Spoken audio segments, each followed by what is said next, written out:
Hello Internet, my name is Quinn and this is Blondihacks. Now, you can't own every tool. I know that's quitter talk, but you can't. Especially here in the machine shop where the array of specialty tooling and fixturing is bewildering. As a beginner, you watch the big kids on YouTube, they seem to have a specialty tool for everything. How do you know how much of that stuff you should buy and what is going to be worth your investment? Well, that's this video. This is my top 10 secret weapons in the hobby machine shop. This is all the stuff that I wish I'd known about when I was starting out, and I'm going to list it here for you. And because I'm friendly like that, I'm also going to show you how to work around not having these specialty tools, because again, we can't have everything. Just quitter talk. Don't think that way. Let's go. Thin parallels. These are definitely near the top of the list of things I wish I knew about sooner. In fact, these were sent to me by a viewer who took pity on me after the first 6 months or year or so of my YouTube efforts because I didn't have a set and it was clear that I really needed a set. I didn't know about them because you don't see them a lot with the big kid channels. If you're making big parts on big machines, I think thin parallels are a lot less commonly used. But here in the model shop, where I make a lot of small parts, these things are just absolutely essential. In fact, if you're interested in building models and steam engines and small things like you see me doing, I would probably buy a set of these before I buy a set of the regular type of parallels that you see me using. These things actually have two superpowers. It's not just that they're thin, of course that's the obvious benefit of them, but let's start with the lesser known benefit of them compared to regular parallels. Do you see the difference in these two sets? You get a whole lot more in the box with these cheap import sets of thin parallels, just because there's more space in the box. And the superpower of that is that you get a lot more sizes. Here's two adjacent parallels from each of these sets. And you see with the thin parallels, there's a very small difference between adjacent sizes, and between the normal parallels, there's an enormous jump in size. And that's because, again, there just physically isn't space in the box for them to give you all of these different variations in size with the thicker sets. This is huge because when you're making small parts, one of the #1 fixturing challenges on the milling machine is getting the parallels to be the exact right height, because you might only have 50 thousandths of wiggle room to where you need that much of the part above the vise jaw so that you can machine down to the dimension you need without hitting the vise. Here's a really common setup in a model shop that I encounter all the time. It demonstrates all these advantages. I needed to drill holes down the center of this narrow part. You can see how the thin parallel manages to sit just between the edge of that hole and the edge of the part.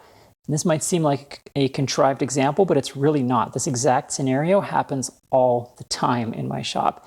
And I was really suffering before having parallels that were thin enough to sit in that space so that you could drill between them. And then you can see how the height benefits me as well. I've managed to have this part sitting nicely right at the top of the vise where it's easy to work with, and that's because of all of the sizes, once again, that come in that thin parallel set. You can pretty much always find a size that's just perfect for your setup. Now the workaround, if you don't have these, it's pretty straightforward. Make yourself a sacrificial parallel for the setup in question. You can take a piece of aluminum, or in a pinch, oak works just fine if the oak has been planed. Planed oak or any other planed hardwood is actually pretty parallel, and they do a decent job for most types of setups where you don't need absolute maximum precision in a hobby shop. Another great material for this is this aluminum gauge plate, also called Mix 6. It's already Blanchard ground on both sides, so it's really easy to cut it to the right size and just machine top and bottom. You've got an instant sacrificial parallel that you can stick in here. And it's going to, again, hold it at the right height. You can make it whatever height you need, and you can drill into it without worry. Of course, the downside is you have to make one of these for every special setup that you might want to do. Oh, Loctite, how I love you. Or as I like to call it, machinist in a bottle. If you're coming to hobby machining from automotive work or other types of DIY stuff, then like me, you probably spent most of your life believing that Loctite comes in two flavors, blue and red, the I'd kind of like it to stay in there color and the you better not ever come out color. Well, it turns out there's actually about 15,000 kinds of Loctite. Yeah, spend some time on the Henkel website. Did you know Henkel is the name of the company that makes Loctite? Most people don't think about that either. Their website is bewildering. Let me tell you, there is a Loctite for everything. These are the three that I call my secret weapons though, so let's start with these. These two are 603 and 680. They're basically the same thing. They are permanent retaining compounds. These are not used on threads like your traditional Loctites that you might be familiar with. These are used on mating parts in an assembly. So a shaft going into a wheel that you never want to come apart, or a crankshaft going into a crank web, things like that, where ideally they would really be one assembly, but the assembly would be too complex to make as one piece, so you make them as separate pieces and Loctite them together. Historically, assemblies like that would be done with interference fits, which is the $5 way of saying a press fit, and that's still obviously a perfectly valid way to do it. But for light press fits of the type that we typically use in the hobby shop, like a half thou or a 1 thou interference fit, those lighter duty press fits are actually stronger when done with Loctite. So Loctite actually has data on this on their website, which is pretty cool. But a basic slip fit with Loctite in it is stronger than a light interference fit. It's pretty amazing. As long as, of course, the caveat is the assembly won't be exposed to heat, because heat breaks all types of Loctite. I think a lot of old timers are skeptical of that claim because they think this stuff is, quote, just glue. But that's really oversimplifying a vast amount of chemical engineering that has gone into modern retaining compounds. These are not just glue. These things are really quite remarkable. So 603 and 680 are essentially the same thing. They're just different viscosities. So 603 is very, very thin. It's designed for improving the strength of interference fits, or for replacing the job of a very light interference fit like a transitional fit. I've used this stuff all the way up to about a half thou slip fit, and it will still hold. If the gap is too big, this stuff stops working, and that's where you get into the 680. The rule of thumb with these is that they're both anaerobic curing, so the finished assembled joint has to have no air in the center of it, or the stuff won't cure and it won't be strong. So for light press fits or a very, very close fitting slip fit, the 603 works. If your fit is a little bit worse than that, then use the 680. I keep both on hand because I'm generally aiming for this fit, but if I blow the dimension a little bit, then I've got this stuff as a backup. And I take it as a point of pride that you can see how I haven't really used this bottle so much, but this one's had a lot of use. My next favorite Loctite is the 545. This is really more because of my love of steam engine work. This stuff is a pneumatic and hydraulic thread sealant. There's a few variations of this. There's also 565. 545 is getting harder to get. I think it's being phased out by 565, which I think is basically the same stuff. I think it has a wider temperature range, something like that. Anyway, this stuff is pretty much a miracle worker. When you're making model steam stuff, you have to make a lot of small brass fittings that all have to be perfectly pressure tight to pretty high pressures, but that's pretty difficult to do. What this stuff allows you to do is make simpler fittings that still seal on your model engine projects. Traditionally, if you've got plumbing, say on a model steam engine that all has to be pressure tight to 60 or 100 psi, you got to make a lot of little cone fittings, a lot of little unions, and the mating cones and the little lock nuts that go over top. It's a lot of fiddly little pieces to make that all have to be perfect or it's going to leak. And leaking steam engine fittings are either maddening or perfectly normal, depending on how British you are. But what this stuff allows you to do is make simple, straight-threaded fittings. No fancy tapered threads, pipe threads, anything like that. A simple, straight-threaded fitting, and this stuff will seal it up perfectly every time. I have made some truly horrible fittings in my time, and I don't think I've ever seen a fitting that this stuff won't fix. It's really quite amazing stuff. The secret to all of these compounds, like any chemical, is surface preparation. If you've tried Loctite for example, holding assemblies together and you didn't feel that it worked very well, it's probably because your surface prep wasn't good enough. The surfaces have to be spotlessly clean and spotlessly degreased. Loctite actually makes preparation compounds for that purpose, but honestly, I just use acetone and that works just fine. So clean the surface thoroughly with acetone, let the acetone evaporate off, make sure that surface is perfectly clean, degreased, and dry, and then apply this stuff, and then let it cure, follow the instructions on the bottle for that, and it will be incredibly strong. What's the workaround if you don't have this stuff? That's a perfectly legit question because, let's be honest, Loctite is not inexpensive. These bottles are so small because, well, these are the size bottles that I can afford. The big bottles of this stuff, yeah, bring your checkbook. The workaround is, well, use more traditional methods. Use interference fits, use press fits, which cost you nothing, and, well, make better fittings so you don't need this stuff. Your choices are use Loctite or do better. Adjustable parallels. This is another thing that I learned from my viewers. You guys give me the best tips on tools and all sorts of fixturing and setups and stuff. Adjustable parallels are amazing, and I would definitely put these on the short list of more advanced tools after you've bought everything that I told you to buy in my lathe skills and mill skills playlists. The obvious first benefit is right there in the name. They're parallel and they're adjustable, so you can get the exact right height that you need for a setup in your vise. Even the thin parallels, which give you a million sizes, sometimes for really small parts you can't get just the exact right height on your parallels. But of course, adjustable parallels can always get you there. And then once you've got the height set, if you need to, like if you want to tap in your part, you want to make sure this doesn't move, they'll have a little locking screw on them that you can tighten them at a specific height. But these things are not just for parallel setups in the vise. These things are also great measuring tools, particularly for measuring slots, which can be kind of a tricky thing to do accurately any other way. With an adjustable parallel, you can just slide it in there, expand that out, pull that out of there, and measure your adjustable parallel, and now you know the dimension of that slot. If you're trying to sneak up on a dimension, or if you're trying to make a part to fit an existing part and want to measure a slot, these things are really great. There's an interesting effect when using adjustable parallels for this that's a plus or a minus depending on the situation, and that's that they're quite long. So they're averaging the dimension of this slot. If there's any variation in that, if the surface finish is uneven, or if there's a little bit of taper in the slot, anything like that, an adjustable parallel is going to even out that variation. Compare that to, say, using a gauge pin, which you can also use to measure slots. Depending on exactly where you put that pin, you might get a slightly different measurement if the slot has taper or is uneven. So again, depending on the scenario, that averaging of the dimension might be a good thing or a bad thing. If you need to know if there's taper in your slot, you want to use the gauge pin. But if you want to make a part that fits another part, and you just need to know kind of what the overall average dimension is, then obviously then adjustable parallels are going to be your friend. There's lots of other little tricks you can do with these guys as well. A common one that you'll see me do is you can use an adjustable parallel to get a flat feature on a round part parallel to the mill table by expanding the adjustable parallel up into the flat spot. What's the workaround if you don't have adjustable parallels? It's really all the same ones as the thin parallels, which is that you just make sacrificial parallels for each use case.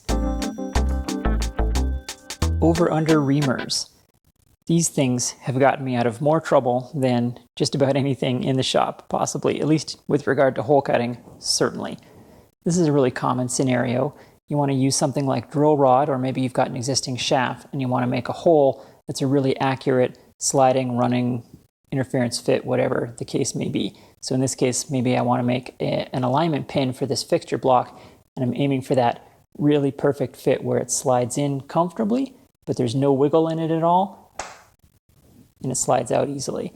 Getting that exact perfect fit, especially on smaller diameters like we're working with here in the hobby shop, can be quite difficult. If this was a larger hole, you'd rely on a boring bar for this, but for a hole this size, unless you've got some teeny tiny Stefan-sized boring bar, you're unlikely to be able to get in there with that. So you're going to be relying on reamers. Now, in principle, of course, reamers cut exactly on size. In reality, especially in the hobby shop, they can cut a little oversized or a little undersized, depending on if your setup is perfect, how good quality your reamer is, and so on.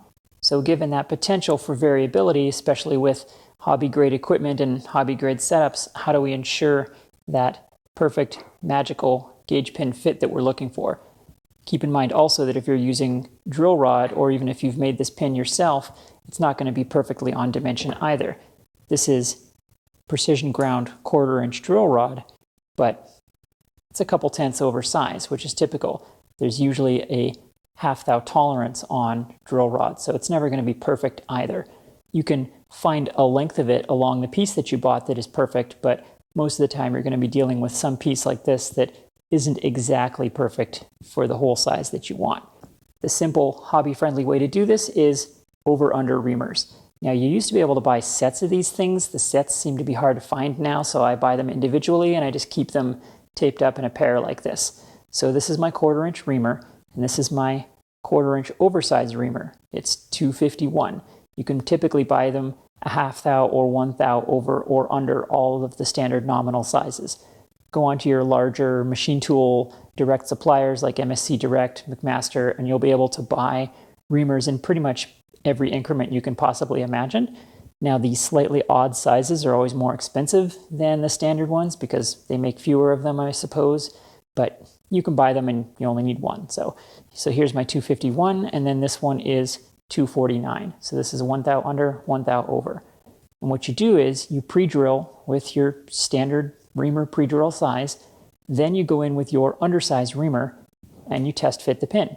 If the pin won't fit or you don't have the fit that you like, then you go in with the standard reamer. If the pin still doesn't fit, then you go in with the oversized reamer. And that gives you lots and lots of chances to get the perfect fit without going over. It's the reamer equivalent of sneaking up on your dimension. The power of this method is that it takes all the risk out of the operation. You don't have to worry that if you're using the nominal size reamer, if it cuts a little over size, well, now your pin fit isn't right and the part might be scrap. And the other good news is you don't need over-under reamers in every single reamer size that you have. You really only need a couple of standard sizes. I mean, I have, I think, 3 or 4 sets. I have 1/4, 3/8, 5/16. Again, because this is a hobby shop, I'm mostly working on small things that are all kind of in that size range. You only need a handful of pairs of these over-under sizes, and they cover all your use cases. If you don't have over-under reamers, the workaround is an old school model engineer's trick, and that's just to use drills. If you sneak up on a size with regular twist drills and your setup is good and the grind on your drills is good, you can actually hit very accurate dimensions that way without the use of a reamer. And of course, drills come in many, many sizes. If you have a full index, chances are you've got a drill size that's within a couple thou of the final hole size that you're trying to hit for your pins. First and foremost, though, good order of operations can often prevent the need for specialty tools. So in the case of hole making, whenever possible, always make the hole first and the mating part second. It's much, much easier to fit a pin to a hole than vice versa, because with a pin, you can always put it in the lathe with some emery paper, shave a couple of tenths off of it until that fit is perfect. Getting very fine adjustments on the dimension of a small hole is very difficult. Your control authority in that case is lower. So rather than relying on trying to get a little control authority back with fancy reamers, just make the hole first and fit the pin to it. Morse-Taper Endmill holder. I get so much use out of this thing on the lathe, let me tell you. One of the most common challenges, especially when working on small parts, is starting counter bores. Typically, you're going to start with a drill to make clearance for the boring bar, but then at the bottom of that hole, you've got a big drill cone that you have to chip away at. And when you're dealing with small parts on small machine tools, you have to do that carefully. You can't just go in and sweep out that drill cone with one pass on the boring bar. It's going to chatter. If you're dealing with really shallow counter bores, again, quite common here in the hobby shop, the drill cone is often taking up the entire bore, so the drill is basically doing you no good in preparing for the boring operation. What you really need is a way to start with a mostly flat-bottomed hole that's a little bit under dimension so that you can just bring it up to dimension with the boring bar. And that's where the Morse-Taper Endmill holder comes in.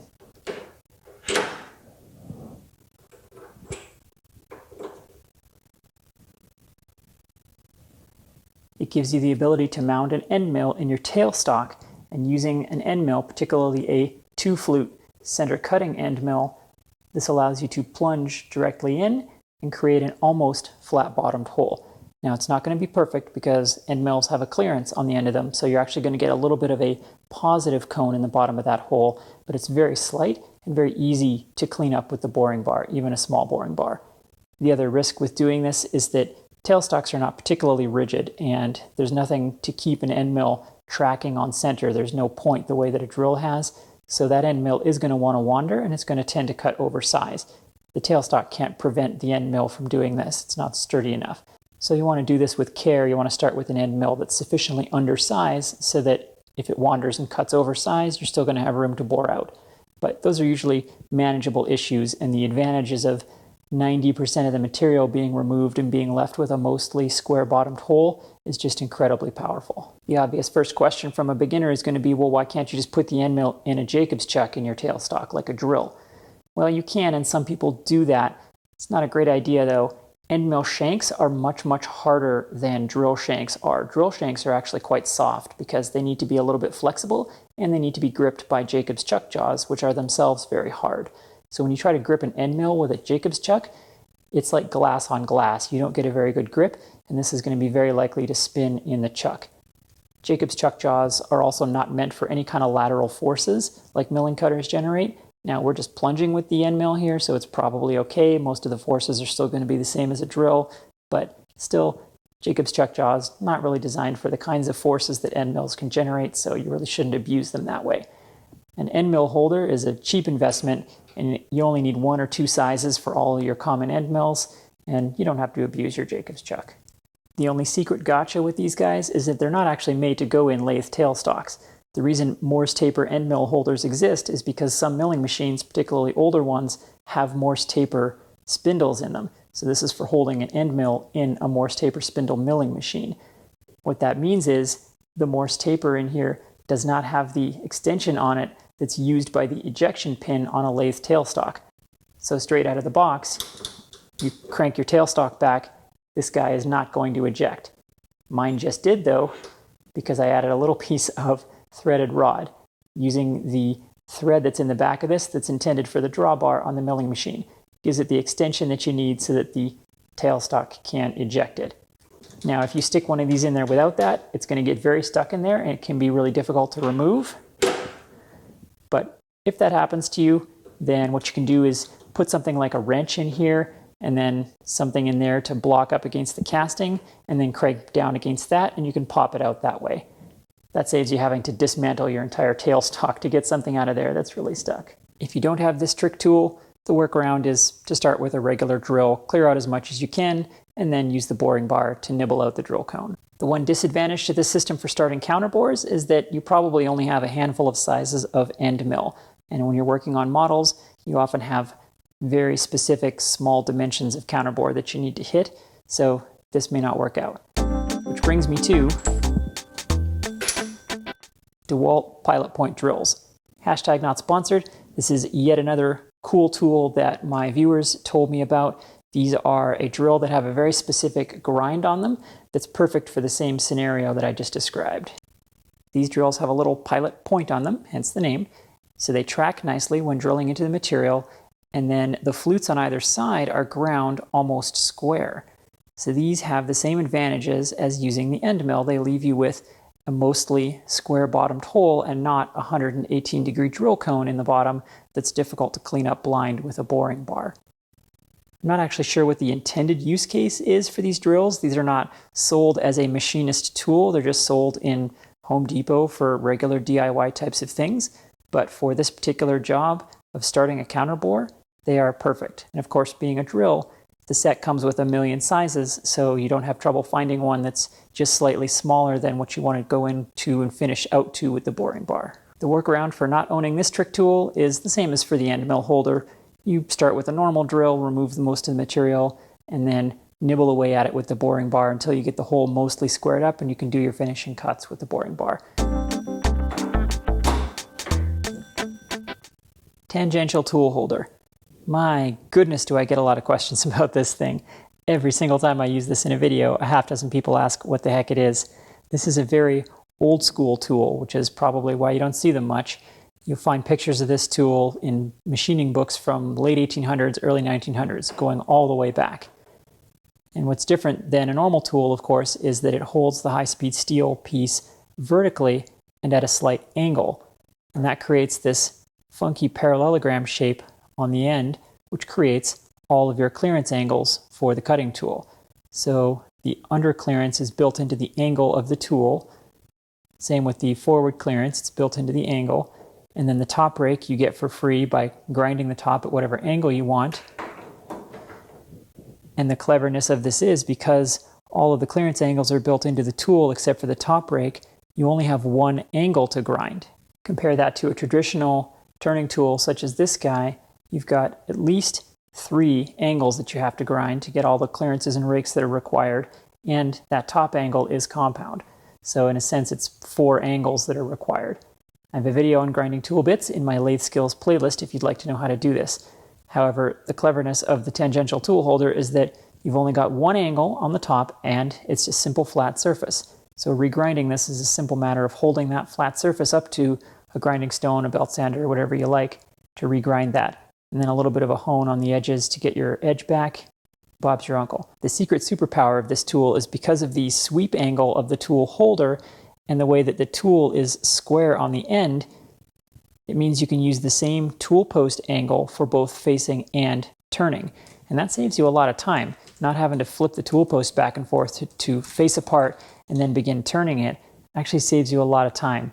Until I owned this tool, I didn't appreciate how much time I was wasting constantly setting my tool post to an angle so I could face and then squaring it up again so I could turn. It also does a better job because when you use a traditional turning tool, you can angle the tool post and use that tool for facing, but it's kind of a hack because the grind on the end of a traditional turning tool is not actually correct for cutting in this direction. So it does work if your cuts aren't too heavy, but it's not technically correct. You can get dedicated facing tools that are designed to be pushed into the work with a square tool post. You can also use a left-hand turning tool on the back of the tool post, which is what I do if I'm not using one of these. I've acquired a bunch of left-hand turning tools specifically for that, now that I know how much time I'm wasting adjusting tool post angle. So those are your workarounds if you don't have the fancy tangential tool holder. But I gotta say, I do love this thing. I actually own 2 of them now because of how much I like it. This one has the straight top rake on it, and this one I've ground a little bit of a flat spot on the top in order to use it for brass and bronze, which want a 0 top rake. Now, I said this is a 19th century turning tool. Well, how do I have it? The good news is there's a fellow in Australia whose company is called Eccentric Engineering, and he's making a modern version of this tool. He calls it the diamond tool holder. That's another name for it because of the diamond shape that's created when you grind at an angle like that. And not sponsored, I've purchased these tools for myself and I love them, so Eccentric Engineering. Tack hole punch. This is a hole punching tool that comes from leatherworking. It's designed for punching holes of various sizes in leather, so for saddlery work and other types of tack. This is a tool that I think not a lot of makers outside of the leatherworking community seem to know about. I know about them because my family are horse people, so we always had these around, but they are incredibly, incredibly useful. It turns out there aren't very many tools in this world that can make hole punches of very specific sizes, and this thing can. Because it's designed for tack making and other leatherwork, it's extremely, extremely skookum. This thing will punch a hole in just about anything. They're very, very well built. So if you're laying out parts with cardboard aided design, or you're making gaskets, or all sorts of other things, really this thing is essential. Like me, you probably started your hole making life by punching holes with an awl and then clumsily trying to enlarge the hole with a hobby knife, or pushing something large through and it doesn't really work. You get a hole that's all mangled and the material's pushed through and it's not really a clean edge and it's just really not very good. So this will make it good. Ugh, words are hard. Use this, you punch hole good. I guess the workaround if you don't have one of these is to use a hobby knife. Like I said, don't try to enlarge holes by pushing something larger through the hole, like in a paper template. All that does is splay out the back of the hole and make a mess. So use a hobby knife and just get good at cutting out fine holes. Backside deburring tool. One of the most agonizing challenges in small machine tool work is deburring the backside of a hole. And you need to, if you're drilling holes in a flange, something like that, you need to deburr both sides of every hole because otherwise the hardware is not going to seat properly, or if it's a mating surface for some other part, that part's not going to mate up properly. You have to deburr everything, even the back sides of holes, which are frequently inside parts or on the back of parts or between layers of parts, places that are really inaccessible. And that's where the backside hole deburring tool comes in. These things are really trick. I've talked about them so much on my channel, people probably think I'm sponsored by Noga, but I'm not. Hashtag not sponsored, but hey Noga, if you want to send me more stuff like this, my mailbox is open. The way these work is they have a button on the end, and there's a little pokey thing in there, it's a technical term, that allows you to control the orientation of that two-flute cutter on the end of the tool. And you can orient it in various ways. Let's say I've just drilled this hole and I need to deburr the back side of that. Kind of tricky, no way to get in there with a traditional tool. That's where this guy comes in. Push the button, slide the tool in there, release the button, deburr that with the cutter, and then push the button, slide the tool back out. Bob's your uncle. And of course, they come in all different sizes for different sizes of holes. So I've got a very, very small one here and a larger one. They come in many, many sizes for different sized holes. Really trick tool, really cool. A lot of jobs where I'm not sure how else I would do them. But I said I'd give you alternatives. For a traditional deburring tool that takes these little blades, there are some blades that will help. So this hook-shaped one is often sufficient to deburr the backside of a lot of holes. You can get this guy in there like so, and it's a little bit awkward. You got to get the angle of your hand just right as you work it around, but this will actually also do the job with a little bit of practice. Scotch-Brite Wheel. My home machine shop life got a whole lot better when I learned about these things. These things are machinist on a spindle. They can cover all manner of sins. If you've got tool marks that you're unhappy with, or you didn't quite hit a dimension, or you got a little bit of taper, a little bit of time on the Scotch-Brite Wheel will cure all sins. There are many, many kinds of these. I'm using the EXL2S Fine wheel. And honestly, this is, I think, the only wheel that you'd ever need as a hobbyist. It works amazingly on brass and steel. It puts a flawless finish on any brass parts. It will remove mill scale from steel parts and then also shines them up nicely.